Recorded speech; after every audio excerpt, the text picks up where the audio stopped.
नमस्कार दर्शकों, मेरा नाम है क्षितिज और आप देखना शुरू कर चुके हैं राजस्थान संवाद की बेहद खास पेशकश निर्दलीय संवाद, जहां आज हम एक बहुत जरूरी टॉपिक पर बात करने वाले हैं, चर्चा करने वाले हैं। जी हां, जो हमारे इलेक्शन सिस्टम से बहुत ज्यादा जुड़ा हुआ है। कई बार होता है कि जब किसी सांसद या विधायक को एक बार पार्टी के टिकट पर जीत मिलती है तो वो बाद में क्षेत्र के वोटरों को नजरअंदाज करते हैं। उन्हें लगता है कि चुनाव के बाद, जीतने के बाद उनको क्षेत्र के वोटरों की प्रवृत्ति का कोई फर्क नहीं पड़ता। ये सोचना क्या सही है?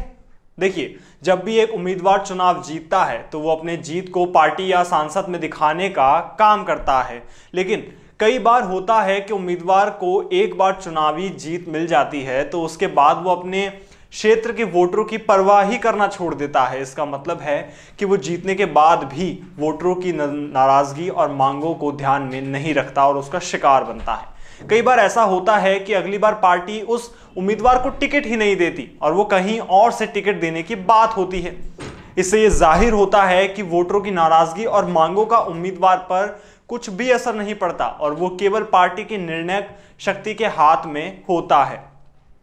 यहां निर्दलीय उम्मीदवार की स्थिति कुछ अलग होती है। उन्हें अपने क्षेत्र के वोटरों की परवाह करनी होती है। वे अपने क्षेत्र की जनता को समझते हैं, जानते हैं, उनकी समस्याओं को सुनते हैं और उसे हल करने की दिशा में काम करते हैं।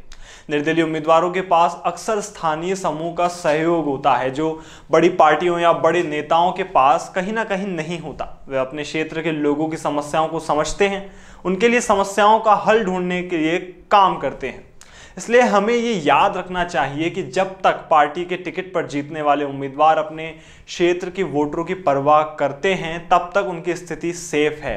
ये निर्दलीय उम्मीदवारों का एक जरूरी फायदा कह सकते हैं, एक बहुत इंपॉर्टेंट चीज कह सकते हैं कि वो स्थानीय जनता को जानते हैं, उनको समझते हैं, उनके लिए विकास के लिए तत्पर रहते हैं। इस रिपोर्ट के आखिर में हम देखेंगे कि राजनीति में वोटरों की रोटी बनी रहती है, लेकिन सच्ची राजनीति उसके वोटरों के दिलों और सोच में बसी होती है। इसलिए हमें हमेशा याद रखना चाहिए, जितना हमारा ध्यान राजनीतिक दरबार में होता है उतना ही हमें अपने क्षेत्र के वोटरों की परवाह भी करनी चाहिए। इसमें आपकी क्या राय है? आप किसे ज्यादा प्रेफर करते हैं, निर्दलीय या किसी पार्टी के नेता को?